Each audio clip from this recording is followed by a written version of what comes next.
قرآن پڑھتے وقت جس کو گھبراہٹ ہو، سمجھ جانا دو میں سے کوئی ایک چیز ہے، یا تو اس پر کسی نے جادو کیا ہے، یا تو اس کا ایمان اس کے سینے سے نکل گیا ہے۔ اگر اس پر جادو نہیں ہے اور اس کا ایمان موجود ہے تو اس کو قرآن پڑھتے وقت ایسا لگے گا کہ اور پڑھ اور پڑھ اور پڑھ۔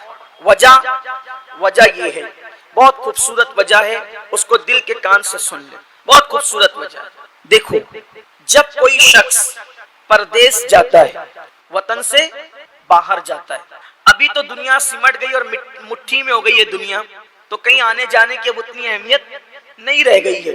پہلے جب کوئی بندہ وطن سے پردیس جاتا تھا تو پردیس جب بندہ جاتا تھا تو اس کے وطن سے خط جاتا تھا، اس کے گھر سے خط جاتا تھا، بلکہ جب انٹرنیٹ کا دور نہیں تھا تو یہاں سے جو لوگ حاجی لوگ اور عمرہ کرنے والے جاتے تھے تو سعودی میں جو لوگ کام کرتے تھے ان کے ہاتھوں سے لوگ بڑے بڑے خط بھیجتے تھے، اور وہ سعودی میں رہنے والے لوگ 300 کلومیٹر کا 500 کلومیٹر کا سفر طے کر کے ان حاجیوں سے اور معتمر لوگوں سے ملنے کے لیے آتے تھے کہ ہمارا خط دے دو، ہماری چٹھی دے دو، ہمارا خط دے دو، کیونکہ گھر سے آیا۔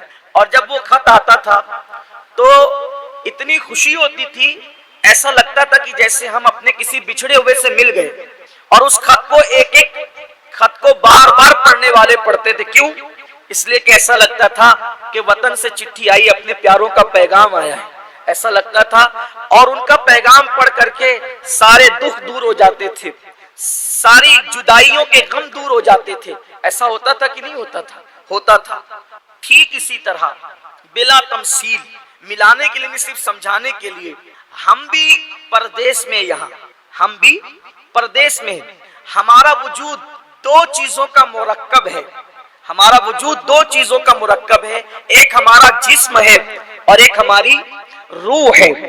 تو جسم تو بنا ہے یہاں سے اور روح آئی ہے وہاں سے، پردیس سے روح آئی ہے۔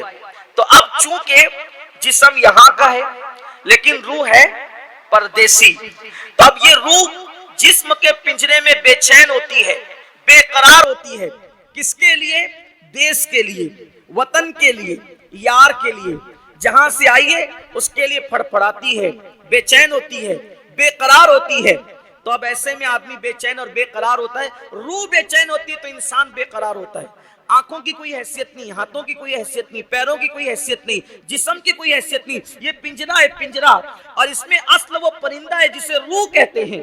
جب تک وہ انسان زندہ ہے، جب تک وہ انسان کام کر سکتا ہے، جب تک وہ انسان دیکھ سکتا ہے، جب تک انسان بول سکتا ہے، جب وہ روح نکل جائے تو پھر کچھ نہیں بچتا۔ تو اصل روح ہے، روح کی طاقت اصل ہے، جسم کچھ بھی نہیں ہے، یہ مٹی ہے، یہ پنجرا ہے، پنجرا کچھ نہیں کر سکتا، بلکہ پنجرے کی زینت اور خوبصورت اور آبادی اس وقت تک ہے جب تک کہ چڑیا پنجرے کے اندر بول رہی ہے۔ جس دن کی چڑیا پنجرے سے باہر نکل جائے گی، پنجرا سونا سونا ہو جائے گا، ہم سفیر و باغ میں ہیں، کوئی دم کا چہچہا، بلبلیں اڑ جائے گی، سونا چمن رہ جائے گا، چمن کی باغ و بہار ان پرندوں سے جو چہچہا رہے ہیں۔ تو یہ پردیس سے آئی بھی روح ہے، یہ بے چین ہوتی ہے تو پورا وجود بے چین ہو جاتا ہے۔ میرے اللہ نے رحم کیا روحوں کی دنیا پر، میرے اللہ نے کرم کیا روحوں کی دنیا پر، اے روحوں جاؤ اور جسموں کے اندر مقیم ہو جاؤ۔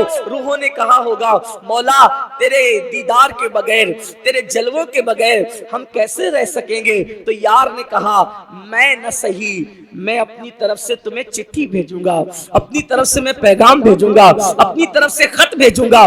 تو یار نہ صحیح، یار کا فرمان پڑھتے رہنا اور دلوں کو چین اور سکون عطا کرتے رہنا۔ تو جب تلاوت قرآن کی جاتی ہے تو روحوں کو سکون ملتا ہے، روح کہتی ہے یار کی چٹھی آئی ہے، یار کا پیغام آیا ہے، یار کا فرمان آیا ہے۔ اسی لیے انسان کے دلوں کو سکون ملتا ہے۔ مرنے والے کے سرانے سورہ یاسین کیوں پڑھتے ہیں؟ اس لیے اس کی بہت سی حکمتوں میں سے ایک حکمت یہ بھی ہے، اے پڑپڑانے والی روح اب اٹک مت، اس لیے کہ تو اپنے دیس کی طرف جا رہی، پردیس سے دیس، تو وہ جلدی سے آسانی کے ساتھ پورے شوق سے نکلتی ہے وہاں جب تلاوت قرآن ہوتی۔ کیوں؟ جب یار کا پیغام اتنا خوبصورت ہے تو یار کے حسن کا عالم کیا ہوگا، تو اسی دیدار کے شوق میں روح نکلتی ہے۔ اس لیے قرآن پڑھیے اور خوب پڑھیے، بلکہ آپ سب سے کہتا ہوں اس وقت تک مت سوئیے جب تک کہ کم سے کم قرآن کی ایک رکوع نہیں پڑھ لیتے۔ آج سے عہد کرتے ہو کتنے لوگ عہد کرتے ہیں،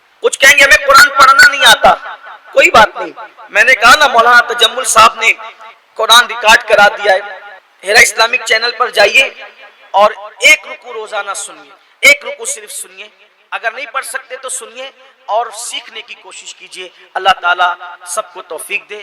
جج صاحبان تشریف لا چکے ہیں، انہوں نے جو فیصلہ کیا ہے وہ فیصلہ ہم سب کو ماننا ہے۔ میں نے جیسے کہ اعلان کیا تھا تقریری مقابلے کے موقع پر کہ یقیناً کچھ بچے جیتیں گے اور کچھ بچے جو ہے وہ بظاہر جیتے تو سبھی ہیں، جو قرآن پڑھے وہ ہار کیسے سکتا ہے؟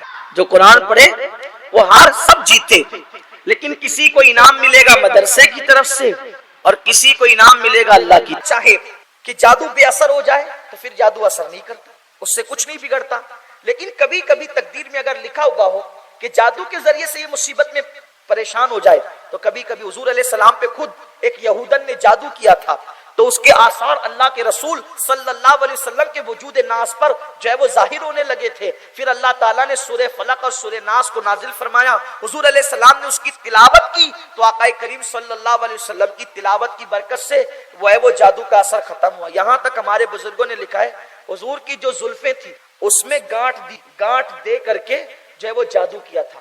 اسی لیے عورتوں سے میں میری اپنی ماں اور بہنوں سے کہتا ہوں کہ جب تمہارے بالوں کی تم کنگھی کیا کرو، اور آپ سے بھی کہتا ہوں اگر تمہارے بال نکلا کریں تو اس کو توڑ دیا کرو۔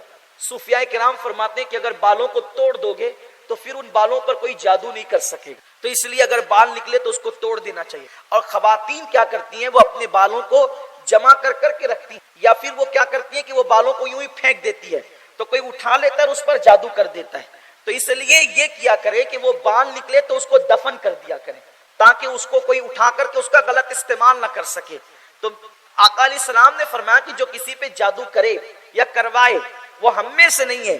اور پھر اللہ اکبر، جو جادوگروں کے پاس جائے، آقا فرماتے 40 دن تک کہ اس کی عبادت قبول نہیں ہوتی، اور ایسے لوگ اگر بغیر توبہ کے مر جائیں وہ رسول پاک کی شفاعت سے محروم کر دیے جائیں۔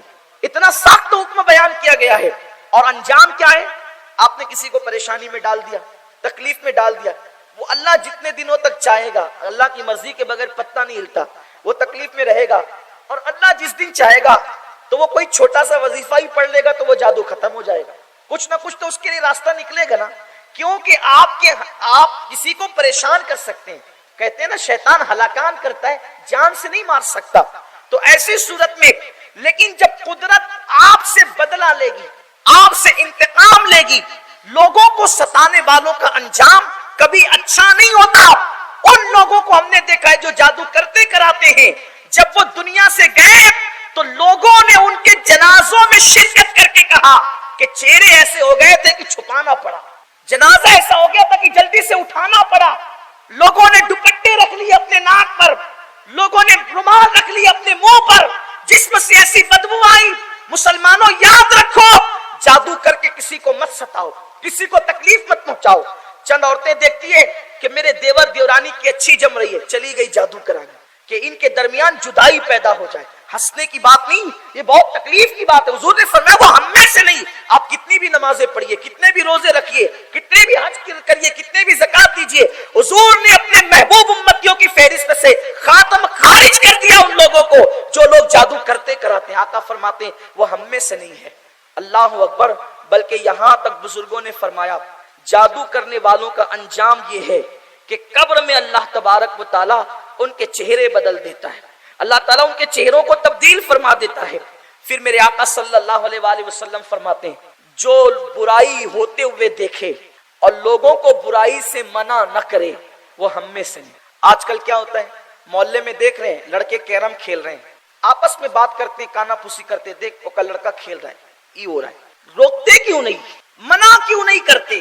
اس لیے کہ اگر منع کریں گے تو برائی کون مول لے گا، کون جو ہے کسی سے جھگڑا مول لے گا۔ آقا فرماتے برائی کرتے ہوئے دیکھو تو تین حالت میں ایک چیز ضروری ہے، اگر ہاتھ سے روک سکتے ہو طاقت سے تو روک دو، زبان سے روک سکتے ہو تو روک دو، اور سب سے ہلکا، سب سے کمزور، سب سے کم جو درجہ ہے وہ یہ ہے کہ برائی کو دیکھ کر دل میں برا ضرور جانو۔ اور آقا فرماتے ہیں جو برائی کو دیکھ کر دل میں برا جانے یہ ایمان سب سے کمزور ایمان کی نشانی ہے، یعنی ایمان کی کمزوری کی علامت ہے کہ برائی کو دیکھ کر لوگ دل میں برا جانے۔ اب جو لوگ برائی کو دیکھ کر دل میں برا بھی نہیں جانتے ان لوگوں کا انجام کیا ہو؟ کیرم کھیلنے والوں کو کوئی روک نہیں رہا ہے، محلے کے اندر لوگ کوڑیاں کھیلتے ہیں، کوڑی جمعہ کے دن چھٹی ملی ہے کوڑی کھیلتے ہیں۔ بتائیے مسلمانوں، جس قوم کو پوری دنیا کے اندر مٹانے کا پلان بن چکا ہو، اگر وہ قوم کے جوان کوڑیاں کھیلے، کوڑی کیا چیز ہے یار؟ آپ مجھے بتائیں کوڑی کیا چیز ہے؟ کوڑیاں کھیلنے کے لیے ہم پیدا ہوئے ہیں، تاش کے پتے کھیلنے کے لیے ہم پیدا ہوئے ہیں۔ اللہ نے ہمیں کس چیز کے لیے پیدا کیا ہے؟ قوم کا جوان اللہ اکبر حالات کو بدلنے کا سبب بنتا ہے، قوم کا جوان انقلاب کا سبب بنتا ہے، قوم کا جوان، ارے قوم کے جوان وہ تھے جنہوں نے دریاؤں پر آ کر کشتیاں جلا دی اور کہا کہ ہم زندہ رہیں گے دین کے نام پہ یا پھر مر جائیں گے اور قبریں بنائیں گے دین کے نام پہ، اور اگر ہم نے علاقہ فتح کر لیا اس سے بہتر کشتیاں وطن کو لے جائیں گے، اور اگر ہم علاقہ فتح نہ کر سکے تو اسی سرزمین پہ ہماری قبریں بنے گی، یا مر جائیں گے یا اللہ کے دین کو زندہ کر کے رہیں گے۔ یہ مسلمانوں کا عزم تھا، مسلم نوجوانوں کی فکر تھی، اور آج وہی مسلم نوجوان جو کبھی ساحلوں پہ کشتیاں جلاتا تھا، وہی جوان جو اندلس اور سندھ پہ اسلام کا پرچم لہراتا تھا، جن کے لیے اقبال جیسا مفکر یوں خراج پیش کرتا ہے، تو عالم سے کرتی ہے بیگانہ دل کو عجب چیز ہے لذت آشنائی، شہادت ہے مطلوب مقصود مومن، نہ مال غنیمت نہ